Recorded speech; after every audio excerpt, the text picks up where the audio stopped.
Hello. In recent years, we've seen the rise of seemingly brilliant academics and intellectuals arguing passionately against Christian faith and in favour of atheism. Foremost amongst them is Richard Dawkins, a retired Oxford University professor, who says this: "Faith is the great cop-out, the great excuse to evade the need to think and evaluate evidence. Faith is belief in spite of, even perhaps because of, the lack of evidence." Listen, we're told, people far smarter than you who know what's what know that God is a myth. It's time to live in the modern world and give up your medieval religious superstitions. Well, it sounds impressive, but it really couldn't be further from the truth. Brilliant scientists and thinkers fall on both sides of the faith debate. One of the foremost advocates of the reliability of Christianity is John Lennox, who also happens to be a distinguished retired professor from Dawkins' own institution, Oxford University. Here's what Professor Lennox says: "Faith is not a leap in the dark, it's the exact opposite. It's a commitment based on evidence." Professor Lennox finds no conflict between his profession as a scientist and his deep convictions as a Christian. Leading atheists may disagree with him, but they certainly take Professor Lennox and his books seriously. He's publicly debated many of them with impressive results, including Richard Dawkins 3 times and Christopher Hitchens twice.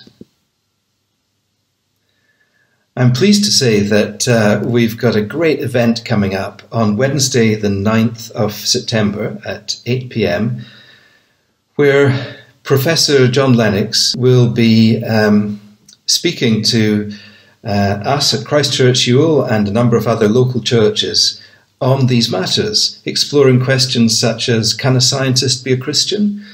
Is faith in God rational? Hasn't science made belief in God redundant? And other similar questions of that kind. Because of the times we live in, the meeting will be virtual. It will take place via Zoom, and the meeting contact details will be made available this evening, and you can also obtain them from any friends who are connected with Christ Church Ewell. The evening is called "Can Science Explain Everything?" and a really important part of it will be the live question and answer sessions on Zoom, where you can bring your own questions and put them to Professor Lennox for his answer. So that's Wednesday, the 9th of September at 8 p.m. by Zoom. You need look no further than the web to see that many of the books and films and debates that pit atheists and Christians against each other are characterized by ill-tempered and, well, sometimes downright nasty behaviour. John Lennox couldn't be more different from this. Sarah and I had the privilege of getting to know him more than 20 years ago, and I can honestly say he's one of the warmest, kindliest people I've ever met. So, if you'd like to learn more about why it's possible to be a modern thinking person and a Christian, while seeing a really wonderful example of Christian character, then do tune in to the Zoom session on the 9th of September at 8 p.m. It will be an absolute treat. Enjoy the rest of your evening.